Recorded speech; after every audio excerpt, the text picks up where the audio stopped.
നമസ്തേ, ജനം ഡിബേറ്റിലേക്ക് ഏവർക്കും സ്വാഗതം. Professor TJ. ജോസഫിൻ്റെ കൈപ്പത്തി വെട്ടിയ കേസിലെ ഒന്നാം പ്രതി സവാദിനെ 13 വർഷത്തിന് ശേഷം NIA അറസ്റ്റ് ചെയ്തു. മാഷിനെ വെട്ടിയ മഴുവുമായിട്ട് മുങ്ങിയ സവാദ് ഷാജഹാനായി ആൾമാറാട്ടം നടത്തി കണ്ണൂർ ജില്ലയിലെ മട്ടന്നൂരിൽ മരപ്പണിയുമായി കഴിയുകയായിരുന്നു. കേരളത്തിൻ്റെ മനസാക്ഷിയെ ഞെട്ടിച്ച ഈ ക്രൂരകൃത്യം നടത്തിയ നരാധമൻ 13 വർഷമാണ് അന്വേഷണ ഏജൻസികളെ കബളിപ്പിച്ച് കാണാമറയത്തിരുന്ന നമ്മുടെ നിയമനീതിന്യായ സംവിധാനത്തെ കൊഞ്ഞനം കുത്തിയത്. കേരളം തീവ്രവാദത്തിൻ്റെ വിളനിലമാണ്. കേരളം തീവ്രവാദികൾക്ക് അഭയവും ആശ്രയവും കൂടിയല്ലേ? ജന ഡിബേറ്റ് അന്വേഷിക്കുന്നു, സവാദിനെ സംരക്ഷിച്ചതാര്? Retired SP Shri George Joseph, BJP വക്താവ് അഡ്വക്കേറ്റ് ശ്രീ VP ശ്രീപത്മനാഭൻ, മുതിർന്ന പത്രപ്രവർത്തകൻ ശ്രീ O. അബ്ദുള്ള, സവാദ് ഒളിവിൽ കഴിഞ്ഞ പ്രദേശവാസി V. നൗഫൽ എന്നിവ അതിഥികളാവുന്നു. എല്ലാ അതിഥികളെയും ഈ സംവാദത്തിലേക്ക് സ്നേഹാദരങ്ങളോടെ സ്വാഗതം ചെയ്യുന്നു. ഒപ്പം പ്രേക്ഷകരെയും. ശ്രീ ജോർജ് ജോസഫ്, ആരുടെയെങ്കിലും സഹായമില്ലാതെ ഇത്രയും കാലം സവാദിനെപ്പോലെ ഒരു ക്രിമിനലിന് ഒളിച്ചു കഴിയാൻ ആവുമോ? ഇപ്പോൾ ഈ റിമാൻഡ് റിപ്പോർട്ടിൽ NIA പറഞ്ഞിട്ടുണ്ട്, സവാദിന് സഹായം ലഭിച്ചത് PFI, നിരോധിക്കപ്പെട്ട സംഘടനയായ PFIയുടെ പ്രവർത്തകരിൽ നിന്നാണ് എന്ന് കൃത്യമായി ഇവിടെ രേഖപ്പെടുത്തിയിട്ടുണ്ട്. അങ്ങനെയാണെങ്കിൽ പോലും ഈ സംഘടന നിരോധിക്കപ്പെട്ടിട്ടും ഇപ്പോഴും അതിൻ്റെ പ്രവർത്തനം സജീവമാണ് എന്നല്ലേ അനുമാനിക്കേണ്ടത്?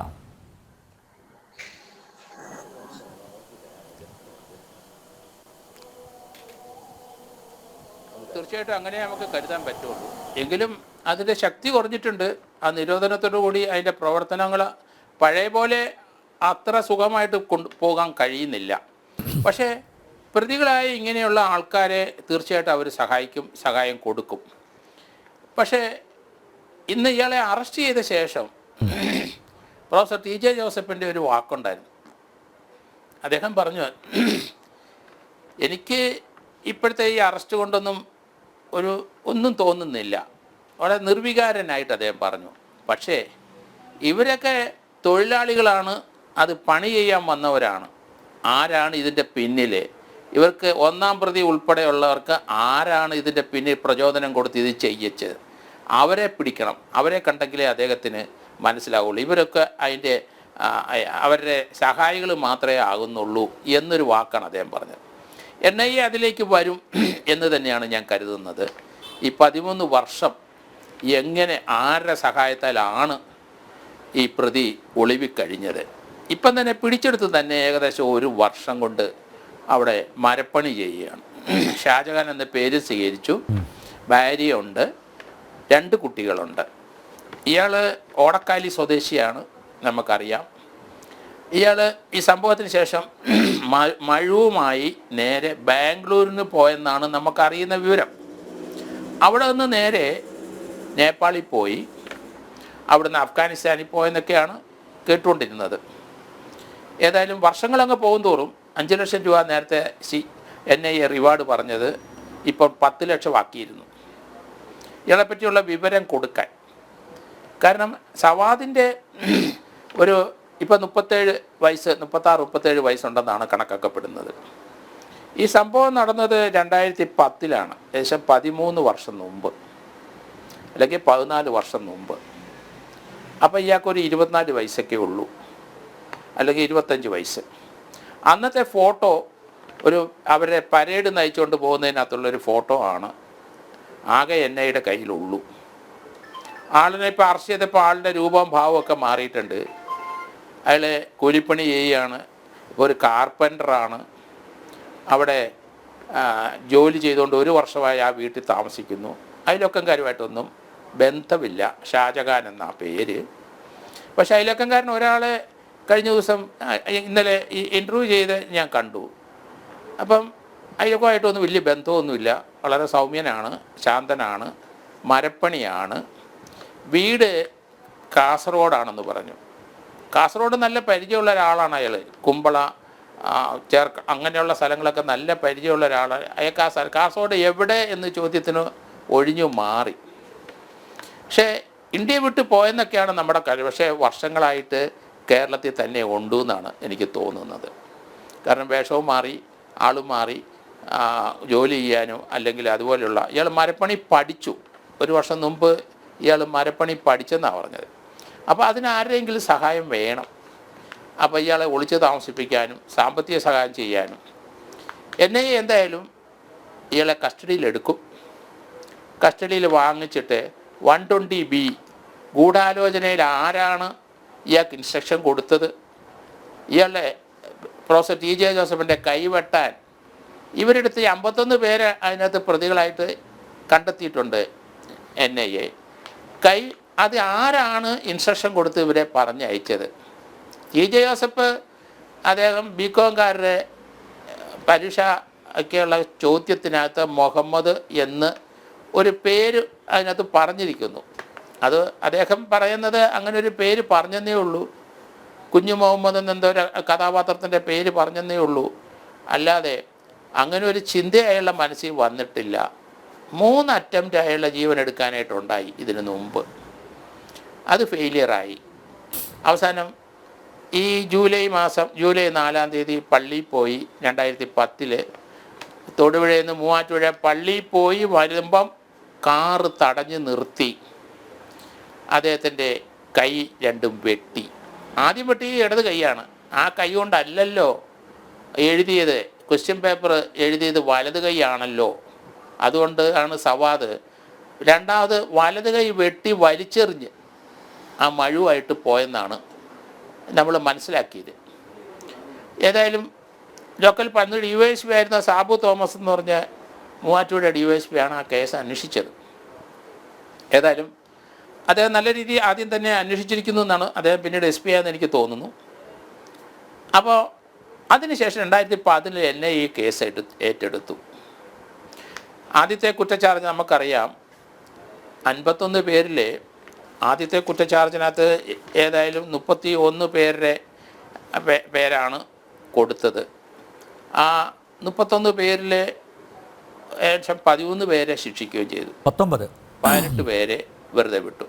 രണ്ടാമത് ഒരു കുറ്റച്ചാർജ് NIA കൊടുത്തു. 31 ആദ്യത്തെ 31 ആണെന്ന് എൻ്റെ ഒരു ഓർമ്മ. അതെ, 19 പേരെയാണ്. രണ്ടാമത്തെ കുറ്റച്ചാർജ് 11 പേർക്കായിരുന്നു. അതിനകത്ത് 6 പേർ 51 അല്ലേ, 51 ആണെന്ന് എൻ്റെ ഒരു ഓർമ്മ. ചിലപ്പോൾ 59 ആയിരിക്കാം. Trial against the available 42 accused was completed and this honorable court found 19 accused guilty of various offences including UAPA on 30/4/2015 and 12/7/2023. Remand റിപ്പോർട്ടിൽ നിന്ന് ഡീറ്റെയിൽസ് ഒക്കെ പറഞ്ഞിട്ടുണ്ട്. അതെ, അതിനകത്ത് 1, 2, 3, 4 പ്രതികളാണ് ഇതിൻ്റെ അകത്ത് കൃത്യമായ ഗൂഢാലോചനയിൽ പങ്കെടുത്തതെന്ന് ആ അന്വേഷണ ഉദ്യോഗസ്ഥന്മാർ കണ്ടെത്തിയിട്ടുണ്ട്. NIA കുറ്റച്ചാർജിനകത്തും അങ്ങനെ തന്നെയാണ്. പക്ഷെ 1-ാം പ്രതിയെ കിട്ടിയില്ല. 2, 3, 4 പ്രതികൾ അവരെ ജീവപര്യന്തത്തിന് UAPA അനുസരിച്ച് അവർക്ക് ലൈഫ് ഇംപ്രിസൺമെൻ്റാണ് കൊടുത്തത്. അത് സജിൽ, നാസർ, നജീബ് എങ്ങനെ 3 പേർക്കാണ്. ബാക്കിയുള്ളവർക്കൊക്കെ 3 മുതൽ 8 വർഷം വരെ ശിക്ഷകളാണ് കൊടുത്തിട്ടുള്ളത്. അപ്പം NIAയുടെ അന്വേഷണത്തിൽ അതിനകത്ത് ഇനിയും കുറച്ച് ആൾക്കാരെ കണ്ടെത്താനുണ്ട്. പക്ഷേ അടിയന്തരമായി TJ ജോസഫ് പറഞ്ഞതനുസരിച്ച് ഇതിനകത്ത് 120B ഗൂഢാലോചന ആരാണ് അത് NIA കണ്ടെത്തും എന്നാണ് ഞാൻ കരുതുന്നത്. കാരണം അതങ്ങനെ വിടില്ല. കാരണം 1-ാം പ്രതിയെ നിരന്തരം NIA അഭിനന്ദിക്കാതിരിക്കാൻ ഒക്കില്ല. കാരണം എത്ര സ്ട്രെയിൻ എടുത്തിട്ടാണ് അവർ അതിൻ്റെ പുറകെ നടന്നുകൊണ്ടിരുന്നത്. പക്ഷേ 13-ാമത്തെ വർഷം എങ്കിലും ആയാലും ശരി അത് വിട്ടില്ല, കണ്ടെത്തി കഴിഞ്ഞു. ഇനി നമുക്ക് അതിൻ്റെ തീർച്ചയായിട്ടും NIA ആ ഗൂഢാലോചനയിലേക്ക് പോകും. അപ്പം ഇയാളുടെ കുറ്റച്ചാർജ് ട്രയൽ തുടങ്ങുന്നതിന് മുമ്പ് അത് കണ്ടെത്തും. കാരണം 11 വർഷത്തെ ചരിത്രം പറയാനുണ്ട്. അത് തീർച്ചയായിട്ടും അത് കസ്റ്റഡി വാങ്ങിച്ച് ഒരു 10 ദിവസമെങ്കിലും കസ്റ്റഡി വേണം, പല സ്ഥലത്തും കൊണ്ടുപോകേണ്ടി വരും തീർച്ചയായും. അതുകൊണ്ട് മിനിമം 10 ദിവസമാണ് ചോദിക്കാൻ പോകുന്നതെന്ന് എനിക്ക് തോന്നുന്നത്. ഈ ഒരു കേസ് ഈ ഒരു കേസിനെ സംബന്ധിച്ചിടത്തോളം ഇതുപോലെയുള്ള കേസുകൾ ഇന്ത്യയിൽ പല സ്റ്റേറ്റുകളും ഉണ്ടായിട്ടുണ്ടെങ്കിലും കൂടുതൽ ഇതുപോലെയുള്ള പ്രവർത്തികൾ ചെയ്തത് അതിൻ്റെ ഐഡിയ വരുന്നത് കേരളത്തിൽ നിന്നാണെന്നാണ് NIA കണ്ടെത്തൽ എന്ന് ഞാൻ മനസ്സിലാക്കുന്നത്. ഏതായാലും വരും ദിവസങ്ങളിൽ ഇദ്ദേഹത്തിനെ ചോദ്യം ചെയ്ത് കഴിയുമ്പം കുറച്ച് കൂടുതൽ വിവരങ്ങൾ നമുക്കറിയാൻ പറ്റും. എങ്ങനെയാണ്, ആരാണ് ഇയാളെ സംരക്ഷിച്ചത്, അതിനുള്ള ഫണ്ട് ഇവിടുന്നാണ്, ആരുടെ ബുദ്ധിയിലാണ് ഇയാൾ ഇങ്ങനെ വേഷപ്രച്ഛന്നനായിട്ട് നടന്ന് കേരളത്തിൽ തന്നെ നിന്നത്. അതിലോട്ട് വരുമെന്ന് എനിക്ക് തോന്നുന്നത് NIA. യെസ്, ഞാനൊന്ന് നൗഫലിലേക്ക് പോവുകയാണ്. നൗഫൽ, ഈ സവാദ് എത്ര വർഷമായി മട്ടന്നൂരിൽ താങ്കളുടെ വീടിന് സമീപം താമസിക്കുന്നു? ഹലോ നൗഫൽ, കേൾക്കാമോ? എൻ്റെ ചോദ്യം കേൾക്കാമോ?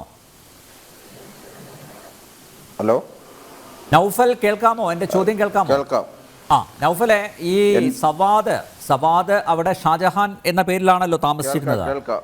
എത്ര വർഷമായി ഇയാൾ ഇവിടെ താമസിക്കുന്നു? ഇദ്ദേഹത്തിനോടൊപ്പം ആരൊക്കെ ഉണ്ടായിരുന്നു?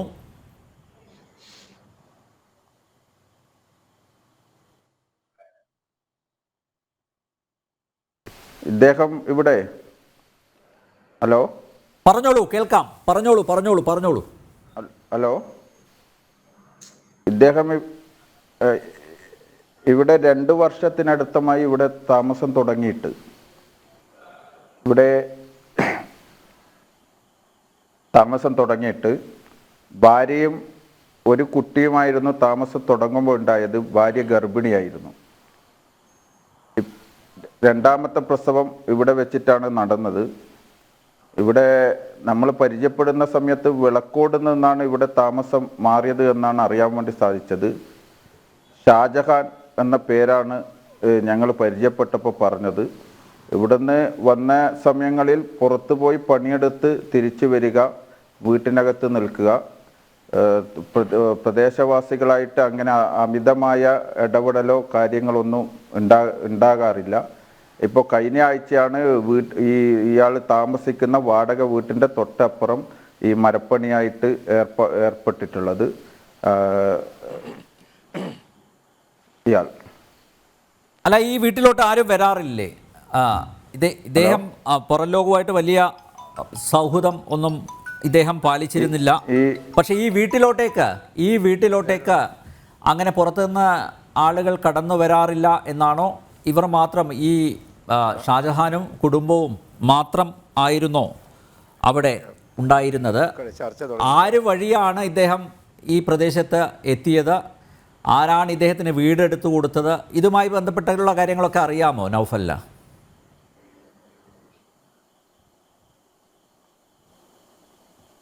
ഇല്ല. ഈ വീട്ടിനകത്ത് ഷാജഹാനും ഭാര്യയും 2 കുട്ടികളും മാത്രമാണ് താമസിച്ചു വന്നത്. മറ്റാരുകളും ഈ വീടുമായിട്ട് അങ്ങനെ അടുപ്പോ കാര്യമൊന്നും ഉണ്ടാകാറില്ല.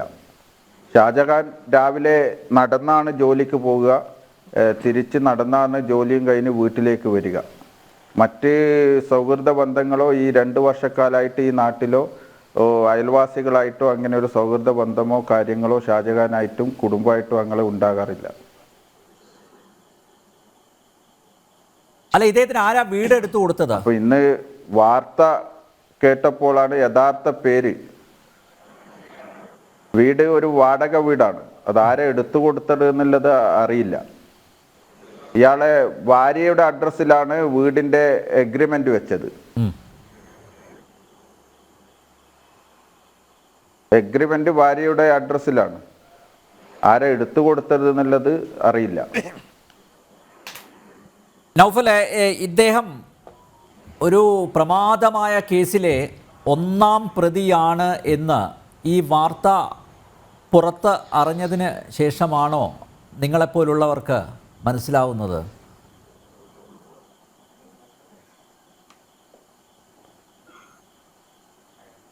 അതെ, ഇന്ന് രാവിലെ വാർത്ത കേട്ടപ്പോഴാണ് ഈ ഞങ്ങൾ തന്നെ അത്ഭുതപ്പെടുന്നത്. ഒരു ഒരു വിധത്തിലും നമുക്ക് തിരിച്ചറിയാൻ വേണ്ടി സാധിക്കില്ല. ഇന്നലെ ഇന്ന് മാധ്യമങ്ങൾ കാണിക്കുന്ന അന്നത്തെ ഫോട്ടോവും ഇന്നത്തെ ഫോട്ടോവും തമ്മിൽ നമുക്കൊരു വിധത്തിലും തിരിച്ചറിയാൻ വേണ്ടി സാധിക്കില്ല ഈ സവാദിനെ. അല്ല, അപ്പം ഈ NIA ഉദ്യോഗസ്ഥർ പിന്നെ നമ്മുടെ ലോക്കൽ പോലീസിൻ്റെ അകമ്പടിയോടുകൂടിയാണോ അവിടെ വന്നത്? ഇദ്ദേഹത്തെ എങ്ങനെയാണ് കസ്റ്റഡിയിലെടുത്തത്? ഇന്ന് രാവിലെയാണോ കസ്റ്റഡിയിലെടുത്തത്?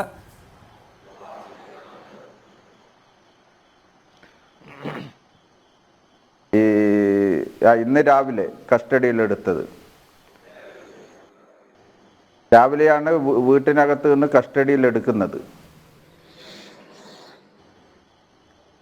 ഇദ്ദേഹത്തെ ഇറക്കി കൊണ്ടുപോകുന്ന സമയത്ത് നൗഫൽ അവിടെ ഉണ്ടായിരുന്നോ? ആരെങ്കിലും അവിടെ ഉണ്ടായിരുന്നോ? നാട്ടുകാർ വല്ലതും ചോദിച്ചോ ഇദ്ദേഹത്തോട്? ഇദ്ദേഹം പ്രതികരിച്ചോ? ഇല്ല ഇല്ല ഇല്ല ഇല്ല ആരും പ്രതികരിച്ചിട്ടില്ല. ഞാൻ അവിടെ ഉണ്ടായിരുന്നില്ല. എൻ്റെ വീട് കുറച്ചും കൂടി അകലത്താണ്. പ്രദേശവാസികൾ വിളിച്ചിരുന്നു, ഇങ്ങനെ ഇയാളെ അറസ്റ്റ് ചെയ്തിട്ടുണ്ട്. പിന്നീട് എന്തിനാണ് അറസ്റ്റ് ചെയ്തതെന്ന് പരിസരവാസികൾ അറിയില്ല. പിന്നീട് മാധ്യമങ്ങൾ വഴിയാണ് ഞങ്ങൾ ഈ NIA കേസിലാണ് അറസ്റ്റ് ചെയ്തത് എന്ന് അറിയപ്പെടുന്നത്. നൗഫലെ, ഈ സവാദ് ഷാജഹാൻ താമസിച്ച സ്ഥലമുണ്ടല്ലോ, ആ പ്രദേശം PFI വളരെ ആക്റ്റീവായിരുന്നൊരു സ്ഥലമായിരുന്നു. അത് PFIക്ക് മേൽക്കൈയുള്ള സ്ഥലമായിരുന്നു. നിരോധിക്കപ്പെട്ട സംഘടനയാണ്, പക്ഷേ നേരത്തെ ഇവരുടെ പ്രവർത്തനം ആക്റ്റീവായിരുന്നു. SDPI സജീവമാണോ അവിടെ? അതേക്കുറിച്ച് വല്ലതും അറിയാമോ?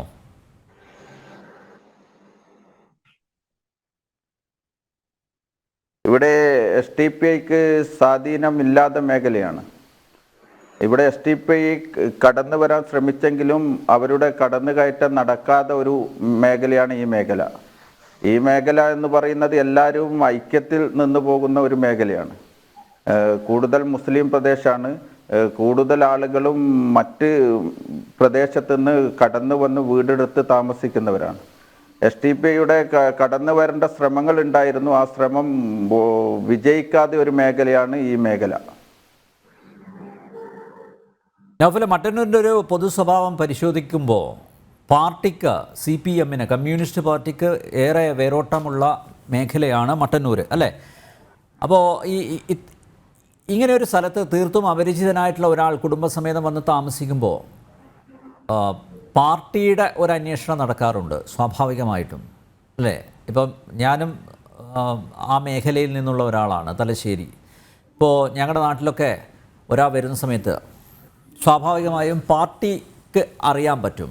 അവിടുത്തെ പ്രാദേശികമായിട്ട് ഉള്ള പാർട്ടി നേതാക്കന്മാർക്ക് കൃത്യമായിട്ട് അറിയാൻ പറ്റും ഇദ്ദേഹം എവിടെ നിന്ന് വന്നതാണ്, ആരാണ്, എന്താണ്. ആ അടിസ്ഥാന വിവരങ്ങളെല്ലാം അവർ ശേഖരിക്കും. അതൊരു ഒരു ഒരു ഒരു ഒരു ഒരു ശൈലിയാണ്, അത് ഒരു രീതിയാണ്. പാർട്ടി സ്ഥിരമായിട്ട് അവലംബിക്കുന്ന ഒരു രീതിയാണ് അത്. അപ്പോൾ CPMൻ്റെ പ്രാദേശിക നേതാക്കന്മാർക്ക് പോലും, അല്ലെങ്കിൽ പ്രാദേശിക ഘടകത്തിൻ്റെ ബ്രാഞ്ച് കമ്മിറ്റിക്കോ അല്ലെങ്കിൽ ലോക്കൽ കമ്മിറ്റിക്ക് പോലും ഇങ്ങനെ ഒരാളുടെ സാന്നിധ്യത്തെക്കുറിച്ച് അറിയില്ല എന്നാണോ മനസ്സിലാക്കേണ്ടത്?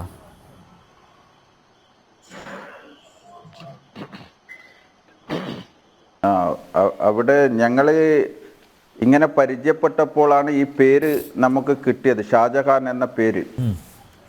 ഞങ്ങൾ ആ കുടുംബം അവിടെ വാടകയ്ക്ക് താമസിച്ച സമയത്ത് ഞങ്ങൾ ഇങ്ങനെ ഗൃഹസന്ദർശനം നടത്തുന്ന സമയത്ത് ആ വീടുമായി ബന്ധപ്പെട്ട് ഈ ഷാജഹാനുമായി സംസാരിച്ചപ്പോൾ നേരത്തെ കാസർഗോഡ് നിന്നാണ് താമസം, പേര് ഷാജഹാനാണ്.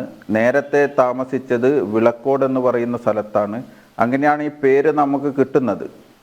പക്ഷേ നമ്മൾ കാണേണ്ടത് നേരത്തെ ഉണ്ടായ ഫോട്ടോ ഇപ്പോൾ ഉണ്ടായ ഷാജഹാന്റെ രൂപവും തമ്മിൽ ഒരു മാധ്യമ ചാനലിനും ആർക്കും കണ്ടുപിടിക്കാൻ വേണ്ടി പറ്റില്ല. അങ്ങനത്തെ രൂപമാറ്റമാണ്. നേരത്തെ ഷാജഹാന്റെ ഫോട്ടോവും ഇപ്പോൾ കാണുന്ന ഷാജഹാന്റെ രൂപവും കണ്ടാൽ നമുക്ക് ഒരു വിധത്തിലും തിരിച്ചറിയാൻ വേണ്ടി സാധിക്കില്ല. പിന്നെ സ്വഭാവത്തിലോ കാര്യങ്ങളിലോ നമ്മൾ അങ്ങോട്ട് ചോദിച്ചാൽ കാര്യങ്ങൾ പറയുക എന്നല്ലാതെ ഇങ്ങോട്ട് അങ്ങനെ സംസാരിക്കുകയോ അല്ലെങ്കിൽ അമിതമായി സൗഹൃദം സ്ഥാപിക്കാനോ ഒന്നും വരാത്ത ഒരാളായിരുന്നു ഷാജഹാൻ. അതുകൊണ്ട് ഞങ്ങൾ ഇങ്ങനെ വീട് കയറുന്ന സമയങ്ങളിൽ കയറും. പിന്നെ ഇവിടെ വന്നപ്പോൾ കുറേ ഭാര്യ പ്രസവമായി ബന്ധപ്പെട്ട് ഹോസ്പിറ്റലിൽ അങ്ങനെയല്ലായിരുന്നു. അപ്പോൾ ഇവിടെ രാവിലെ ജോലിക്ക് പോയാൽ വൈകുന്നേരമാണ് വീട്ടിലേക്ക് വരിക. എല്ലാ ദിവസവും ജോലിയാണ്. ഞായറാഴ്ച സമയങ്ങളിൽ പോലും ജോലിക്ക് പോകുന്ന ഒരാളായിരുന്നു. അതുകൊണ്ട് രാവിലെ ജോലിക്ക് പോയാൽ വൈകുന്നേരമാണ് വീട്ടിൽ വന്നാൽ പിന്നെ എവിടെയും ഷാജഹാൻ ഇറങ്ങാറില്ല. മറ്റ് കാര്യങ്ങൾക്കോ മറ്റോ ഒന്നിനും ഷാജഹാൻ പുറത്തിറങ്ങുന്ന ഒരു ശീലം ഉണ്ടായിരുന്നില്ല. അഡ്വക്കേറ്റ് ശ്രീപത്മനാഭൻ, കർമ്മനിരതനായ ഒരു കാർപ്പൻ്റർ. ഇപ്പോൾ നൗഫൽ പറഞ്ഞതിൽ നിന്ന് ഞാൻ മനസ്സിലാക്കുന്ന അതാണ്. അദ്ദേഹം വളരെ സമർത്ഥമായി ഇവരെല്ലാവരെയും കബളിപ്പിച്ച്, അന്വേഷണ ഏജൻസികളെ പോലും കബളിപ്പിച്ചുകൊണ്ട് 13 വർഷം ഒളിവിൽ കഴിഞ്ഞു. ഈ നമ്മുടെ നൗഫൽ പറഞ്ഞ പോലെ ആ 13 വർഷം മുമ്പുള്ള ഫോട്ടോ അല്ല ഇപ്പോഴുള്ളത്. അപ്പോൾ പെട്ടെന്ന് കണ്ടുപിടിക്കാനും സാധിച്ചില്ല. പക്ഷേ എങ്കിലും ഇത്രയും പ്രമാദമായ ഒരു കേസ്, കേരളത്തിൻ്റെ മനുഷ്യ മനസാക്ഷിയെ ഞെട്ടിച്ച ഒരു കേസ്, ആ കേസിലെ പ്രധാന പ്രതി ഇദ്ദേഹമാണ് കൈവെട്ടിയത്. നമ്മുടെ മാഷിൻ്റെ മാത്രമല്ല, മാഷിൻ്റെ സഹോദരിയെയും ഇദ്ദേഹം ആക്രമിച്ചിട്ടുണ്ട്. അങ്ങനെ ഒരാളെ അയാൾ എങ്ങോട്ട് പോയി എന്ന് കൂലങ്കഷമായി അന്വേഷിക്കേണ്ട ചുമതല കേരള പോലീസിനുണ്ട്. കേരള പോലീസിലെ സ്പെഷ്യൽ ബ്രാഞ്ചിനും അതുപോലെ ഇൻ്റലിജൻസ് ഏജൻസിക്കും ഒക്കെ ഉണ്ട്. പക്ഷേ ഇവിടെ മീൻസ് നമ്മുടെ മുഖ്യമന്ത്രിയുടെ നാടാണ് കണ്ണൂർ. കണ്ണൂരിലെ മട്ടന്നൂരിലാണ് ഇദ്ദേഹം ഇപ്പോൾ നോക്കൂ 2 വർഷത്തോളം ഒളിവിൽ കഴിഞ്ഞത്.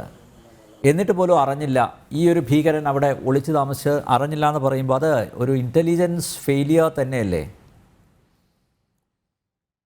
അല്ല, അതിന് വേറൊരു കാരണം കൂടിയുണ്ട്. അത് വെളിവാകുന്നത് അല്ലെങ്കിൽ വെളിവാക്കുന്നത് കേരളത്തിൽ ഇത്തരത്തിലുള്ള പ്രവർത്തനങ്ങൾക്ക് കിട്ടിക്കൊണ്ടിരുന്ന ഒരു ഫീൽഡ് സപ്പോർട്ടാണ്, ലോക്കൽ സപ്പോർട്ടാണ്. കേരളത്തില് തീവ്രവാദ പ്രവർത്തകരുടെ മോഡ്യൂൾസ്, സ്ലീപ്പിംഗ് മോഡ്യൂൾസ് ധാരാളമായിട്ടുണ്ട്. അതായത് ഇത്തരത്തിലുള്ള ആളുകളെ വളരെ രഹസ്യമായി സഹായിക്കാനും അവർക്ക് താവളങ്ങൾ ഒരുക്കി കൊടുക്കാനും അവരെ ഒളിവിൽ താമസിപ്പിക്കാനും അവർക്ക് സാധാരണ ജീവിതം അല്ലലും അലട്ടലും ഇല്ലാതെ നയിക്കാനും വേണ്ട അവസരങ്ങൾ സൃഷ്ടിച്ചു കൊടുക്കുന്ന സ്ലീപ്പിംഗ് മോഡ്യൂൾസ് കേരളത്തിൽ ധാരാളമായിട്ടുണ്ട്. അപ്പോ അതാണ് നമുക്കറിയാമല്ലോ, 2022 സെപ്റ്റംബർ മാസം 22-ാം തീയതി ഈ പോപ്പുലർ ഫ്രണ്ടിന്റെ നേതാക്കന്മാരെ ഇന്ത്യയിൽ അറസ്റ്റ് ചെയ്തപ്പോൾ 105ഓളം നേതാക്കന്മാരെ അന്ന് രാത്രി അല്ലെങ്കിൽ അന്ന് പുലർച്ചെ അറസ്റ്റ് ചെയ്തപ്പോൾ അതിൽ 25 ആള് കേരളത്തിൽ നിന്നായിരുന്നു. ഇവരുടെ ദേശീയ നേതൃത്വം മുഴുവൻ ഏതാണ്ട് കേരളത്തിൽ നിന്നാണ്. അപ്പൊ കേരളത്തിലാണ് ഏറ്റവും കൂടുതൽ ആളുകൾ അറസ്റ്റിലായത്. അത് കഴിഞ്ഞാൽ കർണാടക. ഈ 2 സംസ്ഥാനങ്ങൾ കേന്ദ്രീകരിച്ചിട്ടാണ് വ്യാപകമായ അക്രമ പ്രവർത്തനങ്ങൾ നടത്തിയത്. കർണാടകയിൽ പ്രവീൺ നെട്ടൂരിന്റെ വധമൊക്കെ നമുക്കറിയാമല്ലോ. അപ്പോ അത് പ്രത്യേകിച്ച് ദക്ഷിണ കന്നഡ ജില്ല അങ്ങനത്തെ പ്രദേശങ്ങളിലാണ്, കേരളവുമായി ചേർന്ന് കിടക്കുന്ന പ്രദേശങ്ങളിലാണ്. പിന്നെ നമ്മുടെ കോയമ്പത്തൂരിൽ നടന്ന കാർ ബോംബ് സ്ഫോടനം നടത്തിയ ശ്രമം, അതിന്റെ അന്വേഷണം കേരളത്തിലൂടെ ദക്ഷിണ കന്നഡയിൽ എത്തിയിട്ടുണ്ട്. അപ്പോൾ ഈ തരത്തിലുള്ള പ്രവർത്തനങ്ങൾക്ക് കേരളം വലിയ വളക്കൂറുള്ള മണ്ണായിരുന്നു. കർണാടകത്തിലെ ദക്ഷിണ കന്നഡ ജില്ല പോലുള്ള പ്രദേശങ്ങളും അത്തരത്തിലുള്ള അനുകൂല സാഹചര്യം അവർക്ക് ഉണ്ടായിരുന്നു. അപ്പൊ അതിന്റെയൊക്കെ ഭാഗമായിട്ടാണ് വളരെ സുഖമായിട്ട് കേരളത്തിൽ, നമുക്കറിയാം കേരള പോലീസ് ഇതിനെ അന്വേഷിച്ചിട്ടില്ല അല്ലെങ്കിൽ ഈ ആളെ തേടിയിട്ടില്ല എന്നൊന്നും നമുക്ക് പറയാൻ പറ്റില്ല. കേരള പോലീസ് അന്വേഷിച്ചിട്ടൊക്കെ ഉണ്ടാവും. NIA അന്വേഷണം ഏറ്റെടുത്താലും കേരള പോലീസിലെ സ്പെഷ്യൽ ബ്രാഞ്ച് ഈ വക കാര്യങ്ങളൊക്കെ ശ്രദ്ധിച്ചിട്ടുണ്ടാവും. പക്ഷെ അവരുടെ ഒന്നും കണ്ണിൽപ്പെടാതെ അവരെയൊക്കെ പറ്റിച്ചുകൊണ്ട് സാധാരണ ജീവിതം നയിക്കാൻ ഇവർക്ക് സാധിച്ചത് അത് അത്രയും നല്ല ഗ്രൗണ്ട് സപ്പോർട്ട് അല്ലെങ്കിൽ ഫീൽഡ് സപ്പോർട്ട് ഉള്ളത് കൊണ്ടാണ്. പക്ഷേ 2022 സെപ്റ്റംബറോട് കൂടി അതിന് ചെറിയ കോട്ടം തട്ടി തുടങ്ങി. പല ആളുകളും അറസ്റ്റിലായി കൊണ്ടുപോയി, അവരുടെ സംഘടനാ സംവിധാനമൊക്കെ തകരാൻ തുടങ്ങി. പല ഫണ്ടിങ് ഏജൻസികളും മരവിപ്പിക്കപ്പെട്ടു. അങ്ങനെ അത് മുന്നോട്ട് പോയ സമയത്ത് പതുക്കെ പതുക്കെ ചുരുളഴിയാൻ തുടങ്ങി. അപ്പോൾ ഇപ്പോൾ പതുക്കെ കാര്യങ്ങൾ പുറത്തു വന്നിരിക്കുകയാണ്. പിന്നെ നമ്മളിപ്പോൾ പറയുന്നത് NIAക്ക് ഇനിയിപ്പോൾ ഇദ്ദേഹത്തെ ചോദ്യം ചെയ്ത് ഇവരെ പറഞ്ഞയച്ചത് ആരാണ് എന്നൊക്കെ മനസ്സിലാക്കേണ്ടിയിരിക്കുന്നു. അതൊക്കെ സത്യമാണ്. പക്ഷെ ഞാൻ മനസ്സിലാക്കുന്നത് NIAക്ക് നമ്മൾ വിചാരിക്കുന്നതിനേക്കാൾ കൂടുതൽ കാര്യങ്ങൾ അറിയാം. കാരണം എൻ്റെ ഒരു ഊഹം വെച്ചിട്ട് ഇയാളെ പറഞ്ഞയച്ച ആൾക്കാർ പലരും തിഹാർ ജയിലിലാണ്. ഇയാളെ പറഞ്ഞയച്ചു എന്ന് നാം വിശ്വസിക്കുന്ന പലരും ഇപ്പോൾ ഒരുപക്ഷെ തിഹാർ ജയിലിൽ എത്തിക്കഴിഞ്ഞിട്ടുണ്ട് കഴിഞ്ഞ 1 വർഷത്തിലധികമായി. അപ്പൊ കുറെ കാര്യങ്ങൾ അവർക്ക് നമ്മൾ വിചാരിക്കുന്നതിനേക്കാൾ കൂടുതൽ കാര്യങ്ങൾ NIAക്ക് അറിയാൻ സാധിക്കും. കാരണം കഴിഞ്ഞ കുറച്ചു കാലമായി ആ രീതിയിലുള്ള പ്രവർത്തനം അവരുടെ ഭാഗത്തുനിന്ന് ഉണ്ടായിട്ടുണ്ട്. ഏതായാലും ഒരു കാര്യം സത്യമാണ്, കേരളത്തിൽ ഇത്തരത്തിലുള്ള പ്രവർത്തനങ്ങൾക്ക് നല്ല രീതിയിലുള്ള ഗ്രൗണ്ട് സപ്പോർട്ട് കിട്ടിയിട്ടുണ്ട്, പ്രത്യേകിച്ച് ചില പോക്കറ്റുകളിൽ. അതുകൊണ്ടാണ് ഇത്തരത്തിലുള്ള പ്രവർത്തനം നടത്തിയതിനു ശേഷം കേരളത്തിൽ തന്നെ ഒളിവിൽ കഴിയാൻ സാധിച്ചത്. നമ്മളൊക്കെ വിചാരിച്ചു ഇയാൾ വിദേശത്ത് പോയിരുന്നു, അയാൾ എവിടെയും പോയിട്ടില്ല. ശ്രീ ജോ ജോസഫ്, സാധാരണ വളരെ പ്രമാദമായിട്ടുള്ള ഒരു കേസിലെ പ്രതി ഒളിവിൽ പോവുകയാണെങ്കിൽ പോലീസ് ആ അന്വേഷണം എത്ര കാലം കൊണ്ടുപോകും? സാധാരണ എങ്ങനെയാണ് നിങ്ങളുടെ ഒരു രീതി? എങ്ങനെയാണ് ഒരു ഘട്ടം കഴിഞ്ഞു കഴിഞ്ഞാൽ, ഇപ്പോൾ സുകുമാരക്കുറുപ്പിൻ്റെ ഉദാഹരണമൊക്കെ നമ്മുടെ മുന്നിലുണ്ട്, ഒരു ഘട്ടം കഴിഞ്ഞാൽ അങ്ങ് വിട്ടേക്കുമോ അതോ സ്ഥിരമായി ഇതിൻ്റെ പുറകെ പോകുമോ? എങ്ങനെയാണ് കേരള പോലീസ് അവലംബിക്കുന്ന രീതി? എങ്ങനെയാണ്?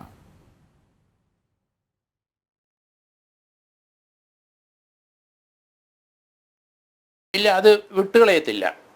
അത് കുറേ നാൾ അന്വേഷിച്ചിട്ട് ഒരു ക്ലൂ ഇല്ല, അല്ലെങ്കിൽ അന്വേഷണം പ്രതികളെ ഇനി കിട്ടാൻ സാധ്യത കുറഞ്ഞെങ്കിൽ അത് ടെമ്പററി ആയിട്ട് ക്ലോസ് ചെയ്യും. അൺഡിറ്റക്റ്റഡ് ആയിട്ട് ടെമ്പററി ആയിട്ട് ക്ലോസ് ചെയ്യും. അത് കഴിഞ്ഞ് പ്രതിയെ കിട്ടുന്ന സമയത്ത് വീണ്ടും ഓപ്പൺ ചെയ്യും. ഒരു കാലത്തും ആ കേസ് കംപ്ലീറ്റ് ചെയ്യാതെ ആ കേസ് മരിക്കില്ല. ആ കേസ് അങ്ങനെ തന്നെ നിൽക്കും. NIA ഇപ്പം 13 വർഷം കഴിഞ്ഞപ്പം അറസ്റ്റ് ചെയ്ത് കണ്ടില്ലേ? അങ്ങനെ ഇന്ത്യയിലെ പോലീസ് സംവിധാനം അങ്ങനെയാണ്. ഒരു കേസും ടെമ്പററി ആയിട്ടേ ക്ലോസ് ചെയ്യുള്ളൂ. ഇതുപോലെയുള്ള മർഡർ കേസുകൾ അല്ലെങ്കിൽ കൈവെട്ട് കേസുകൾ, ഇങ്ങനെ നാഷണൽ ഇമ്പോർട്ടൻസ് ഉള്ള കേസുകളൊന്നും, എക്സ്പ്ലോസീവ് ബോംബെയിലെ അവിടുത്തെ എക്സ്പ്ലോസീവ് ധാരാളം കേസുകളുണ്ട്. അതൊക്കെ ഇപ്പോഴും അന്വേഷിച്ചുകൊണ്ട് അത് ക്ലോസ് ചെയ്യാൻ കഴിയത്തില്ല.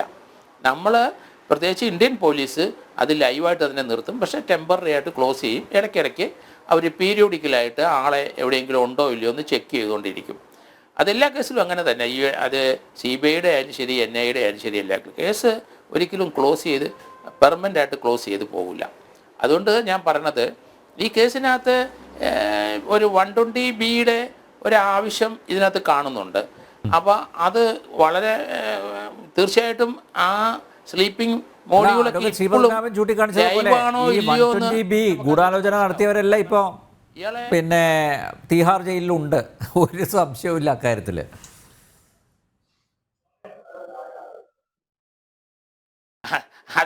അത് അദ്ദേഹം പറഞ്ഞ് ശരിയായിരിക്കാം. കാരണം നേരത്തെ നമുക്ക് പോപ്പുലർ ഫ്രണ്ടിനെ കുറേ അധികം ആൾക്കാരെ നമ്മൾ അറസ്റ്റ് ചെയ്തപ്പം ഈ പ്രൊഫസർ TJ ജോസഫിൻ്റെ കൈവെട്ട് കേസിനെ തീർച്ചയായിട്ടും അത് ചോദ്യം ചെയ്തിട്ടുണ്ടാവും.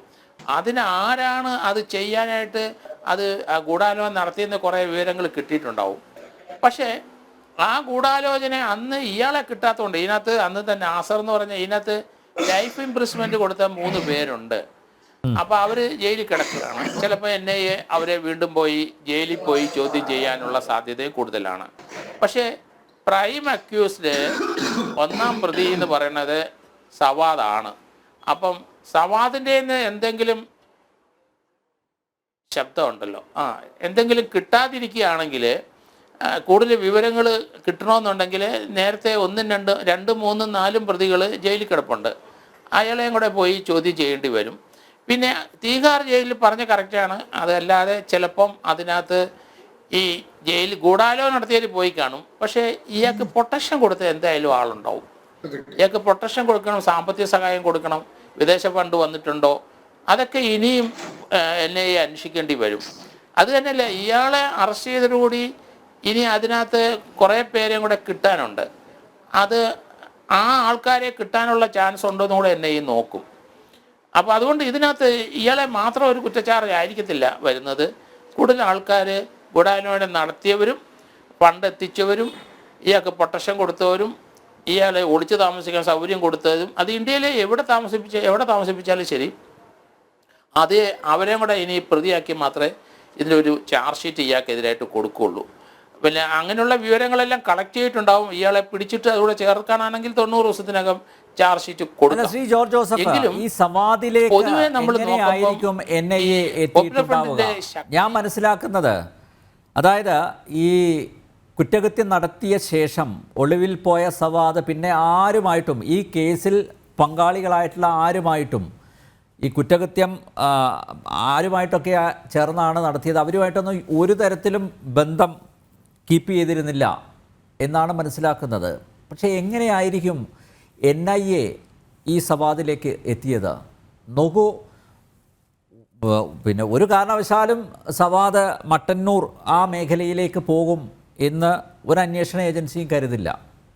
സ്വാഭാവികമായും ഇവർക്ക് മേൽക്കൈയുള്ള, കാരണം ഇദ്ദേഹം എറണാകുളം ജില്ലക്കാരനാണല്ലോ, ആ ചുറ്റുവട്ടത്ത് എവിടെയെങ്കിലും ഒക്കെ ആയിരിക്കും ഒളിവിൽ കഴിഞ്ഞിട്ടുണ്ടാവുക. അല്ലെങ്കിൽ പുറത്ത് അയൽ സംസ്ഥാനങ്ങളിൽ, ഇപ്പോൾ കർണാടകത്തിലൊക്കെ പിന്നെ പോപ്പുലർ ഫ്രണ്ടിൻ്റെ സാന്നിധ്യം വളരെ സജീവമാണ്, നിരോധിക്കപ്പെട്ടെങ്കിലും തമിഴ്നാട്ടിലും.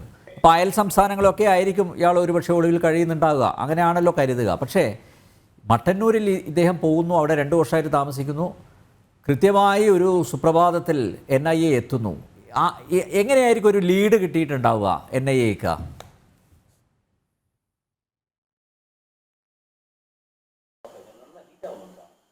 അതെ, ഇപ്പം NIA ഇയാളൊരു സിം കാർഡും 2 മൊബൈൽ ഫോണും എടുത്തിട്ടുണ്ട്.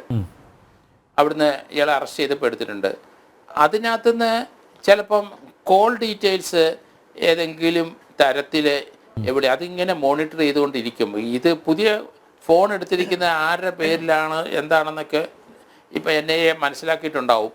അങ്ങനെ ഒരു ട്രാക്ക് ചെയ്യാം. പിന്നെ അത് തന്നെയല്ല, പോപ്പുലർ ഫ്രണ്ടിൽ തന്നെ ഉള്ളവർ തീർച്ചയായിട്ടും അവർക്ക് ചിലപ്പം അവർ വഴിമാറി ചിന്തിക്കുകയും അവർ അതിൽ നിന്ന് ആ ഒരു ഐഡിയോളജിയിൽ നിന്ന് മാറിയവരും ഉണ്ടാവും.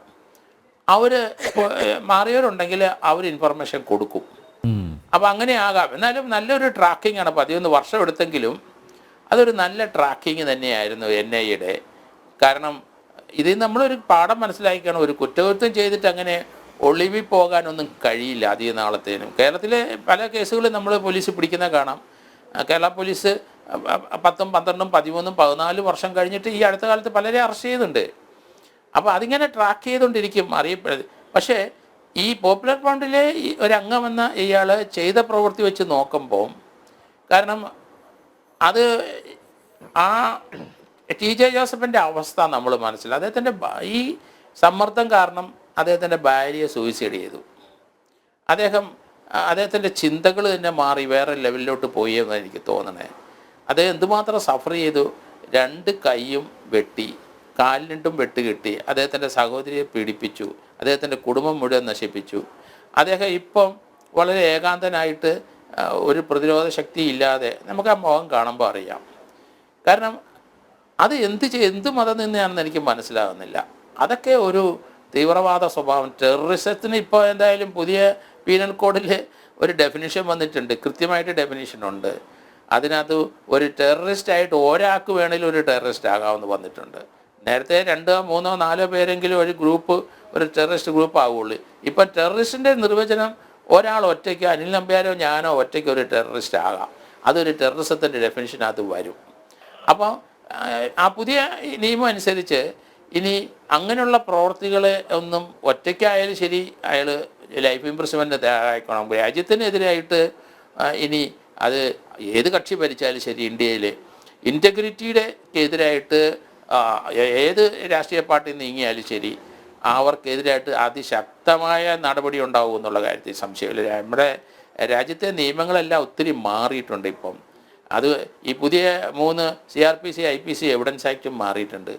അതിനകത്ത് കുറച്ചധികം ഈ ടെററിസത്തിൻ്റെ വന്നിട്ടുണ്ട്. സാമ്പത്തികമായിട്ട് എക്കണോമിക്കലായിട്ടും ഒരു തീവ്രവാദ സംഘത്തിനെ സഹായിച്ചാൽ അത് ടെററിസത്തിൻ്റെ ഭാഗത്ത് തന്നെ വരും. അവർക്ക് ഫണ്ട് കൊടുക്കുന്ന അറിയാതെ കൊടുത്തെന്നൊന്നും പറഞ്ഞിട്ടുണ്ട്. നമ്മൾക്കറിയാം, പാർലമെൻറ്റ് ആക്രമിച്ച് 6-7 പേരെ കൊന്നിട്ട് അതിനകത്ത് അവർക്ക് എക്യുപ്മെൻറ്റ് സപ്ലൈ ചെയ്ത ആളെ തൂക്കിക്കൊന്നും നമ്മൾ മനസ്സിലാക്കിക്കോണം. അതൊക്കെ രാജ്യത്തിൻ്റെ അഖണ്ഡതയ്ക്ക് നമ്മുടെ രാജ്യത്തിൻ്റെ സുരക്ഷിതത്തിന് വേണ്ടി ചെയ്തല്ലേ പറ്റുള്ളൂ. അല്ലെ രാജ്യം ഛിന്ന ഭിന്നമായി പോവും. നമ്മൾ എത്രയോ സംസ്കാരങ്ങൾ, ഓരോ സ്റ്റേറ്റിലും ഓരോ സംസ്കാരമല്ലേ നമുക്കുള്ളത്. അതിനെല്ലാം ഒന്നിച്ച് നിർത്തുന്ന ശക്തിയുണ്ട് നമുക്ക്. അപ്പോൾ അത് ഛിന്ന ഭിന്നമാകുന്ന രീതിയിലുള്ള ഒരു ഓർഗനൈസേഷൻ ഇന്ത്യയിൽ പ്രവർത്തിക്കാൻ പാടില്ല. രാഷ്ട്രീയ സംഘടനയായാലും ശരി, മതസംഘടനയായാലും ശരി, ഒന്നും നമ്മുടെ അഖണ്ഡതയ്ക്ക് നമ്മളൊക്കെ തെറിച്ചു പോകും. അതുകൊണ്ട് അതിനോട് നമുക്ക് യോജിക്കാൻ പറ്റില്ല. അതിനകത്തൊരു രാഷ്ട്രീയമല്ല പറയുന്നത്. രാജ്യത്തിൻ്റെ ശക്തി നമ്മൾ മനസ്സിലാക്കണം. നമ്മുടെ ഇത്ര നാളും സേഫായിട്ട് ഇവിടെ കഴിയുന്നത് എന്തുകൊണ്ടാണ്?